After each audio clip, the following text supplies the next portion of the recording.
Hello, I'm Debanjan Chakravarti of British Council in India, and I'm in conversation with Dr. Philip Powell Davies, education consultant, education and development consultant, if I may add.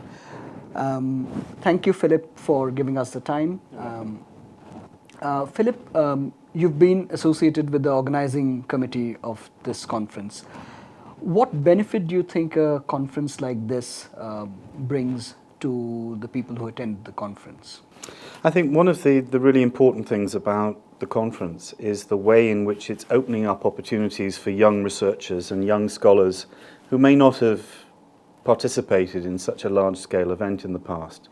And also, if we can encourage them to then write up their findings, it's an opportunity for them to get published, which is a contribution, if you like, to their professional careers. So in that sense, it's a really valuable component of the conference as a whole. Diversity is the theme of this year's conference. Does that have a particular resonance for you professionally? It does, because I've worked in a number of countries in South Asia, in Africa, in South America, and in Europe. And the kind of environments that I tend to work in tend to be transitional economies and developing countries, where issues of diversity are tremendously important. And we've seen today in the conference and also yesterday, the extraordinary linguistic and social diversity of India creates an unmistakable backdrop to all of the issues that we're talking about, whether it's about language, whether it's about teaching, whether it's about training, but particularly about learning and how kids actually learn. And I've seen many examples in my professional life of projects or initiatives that have been created which look very good on paper, but they don't actually meet the needs of the teachers and the children that they're supposed to be serving, because they haven't taken into consideration exactly that issue of the diversity and the specific needs of different groups of people.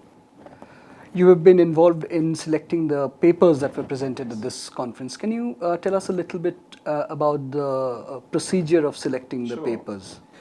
It was exhausting because we had hundreds of papers. I mean, I think we must have had close to 300, maybe more, abstracts coming in. And what we did was to form a committee with myself chairing it, with Professor Paul from EFL University, and then a number of other people who looked at different themes, because we have 3 themes for the conference. What we were looking for was an abstract that preferably had some evidence or data as a basis for an argument or a discussion. That would be the ideal scenario. But we were also looking for abstracts that were actively trying to answer a specific question, rather than simply describing the scene, if you like.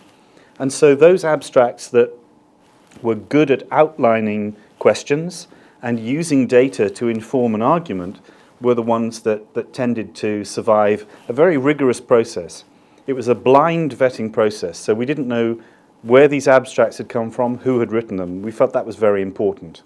And for me, one of the really encouraging things about that process was that, having gone through 3 layers of blind vetting, we still have the vast majority of papers have been written by young, inexperienced scholars. So they've survived that process of scrutiny, which is terrific. I think that's really encouraging. And the majority of them are from India, obviously.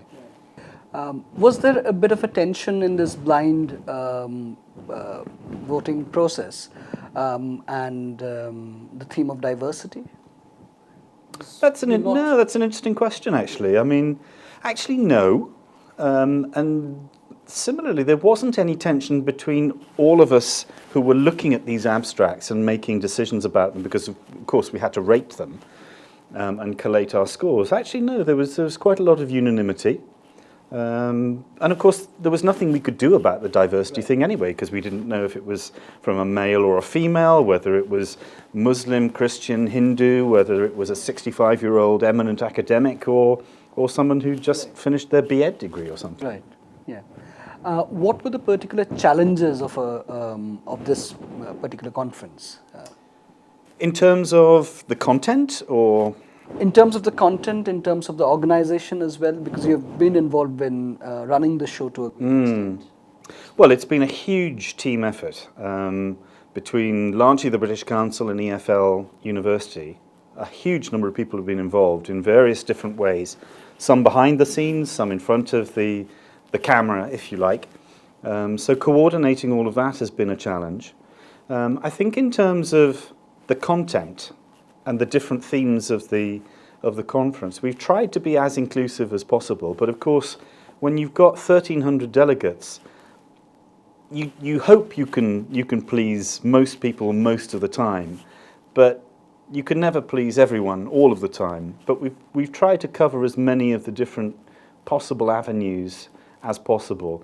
And similarly, you know, as the sessions have progressed, we were very clear about making a commitment to having question and answer in as many of the big sessions as possible, so that people had the opportunity to express an opinion, make a comment, ask a question, and get more involved, whether they were a speaker or not. What were the major achievements, to your mind, about in this particular conference? Yesterday, on our first day, I thought the keynote speech from Professor Kumara Vadivelu was crucial. And I'm not saying this because I've been involved in the conference and this is a piece of, you know, PR. It was a terrific keynote speech. I mean, I go to conferences a lot, and many of them are dreadful. But his was absolutely spot on. Very complex, a lot of content, quite challenging for a lot of people in the room, but delivered very well, very calmly, very clearly. And for me, it really has set the tone for the rest of the conference, because after that, I don't know, I felt I could start to relax, because that had gone really well. And we've had a terrific day today, and I see no reason why tomorrow won't be even better. You're absolutely right about the keynote address in particular, because this is the third tech conference I'm involved with, and I think, truth be told, this was the best keynote address I had heard. So thank you very much, You're welcome. Philip, It's been for a your pleasure. time It's been a pleasure. and for the enormous effort you've put into making this conference such a huge success. It's Thank you. been a pleasure, it really has. Thank you. Thanks very much.